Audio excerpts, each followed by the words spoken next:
Claude François, comme Johnny Hallyday, il a vécu sans compter. C'est Michel Drucker, ami des deux idoles, qui raconte. Michel Drucker a été l'ami de Johnny Hallyday, et il était aussi celui d'une autre idole, Claude François.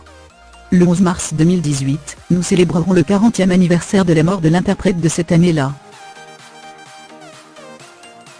Pour France Dimanche, l'animateur star de France 2 revient sur ses moments passés auprès de Claude, sur leur rencontre en 1965, leur rivalité amoureuse pour Dany Saval, qu'épousera Drucker en 1973, mais aussi sur le train de vie du chanteur. Et son coup. 15 intenses années.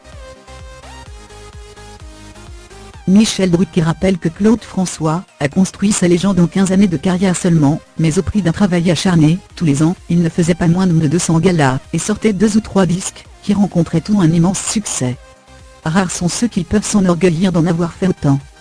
Le fait qu'il soit mort aussitôt, a contribué à la construction de son mythe.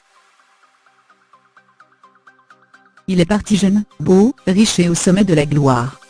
Nous n'avons pas eu le temps de voir sa carrière ralentir, comme cela a pu être le cas pour d'autres grands artistes encore vivants aujourd'hui. C'est alors que Michel Drucker apporte une précision importante. Claude François a beau avoir été un vrai patron pour son équipe, un perfectionniste, un athlète qui ne fumait pas et ne buvait pas, il n'en était pas moins un très grand dépensier. Cela dit, quand je dis riche, ce n'est pas tout à fait exact, ajoutait l'animateur de Vivement Dimanche. On s'est aperçu que Claude était loin d'être un bon gestionnaire. Il faut savoir qu'il est parti en laissant derrière lui beaucoup de dettes. Tout comme Johnny Hallyday, Claude a vécu sans compter. Il ne pensait qu'à la scène. Construire un empire. À sa mort, ses fils Marc, 48 ans, et Claude François Jr., 49 ans, ont dû bien réfléchir. C'est ce que dernier expliquait mi-février dans Le Parisien. D'abord, la question de refuser la succession s'est posée. Mon père avait laissé près de 10 millions de francs de dettes, ce qui était une somme énorme en 1978.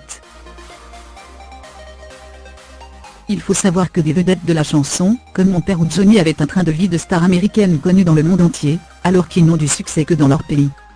Finalement, Alain-Dominique Perrin, homme d'affaires et ami de la star, et son exécuteur testamentaire jusqu'à la majorité des garçons, entreprend d'apurer les comptes et de redresser l'empire.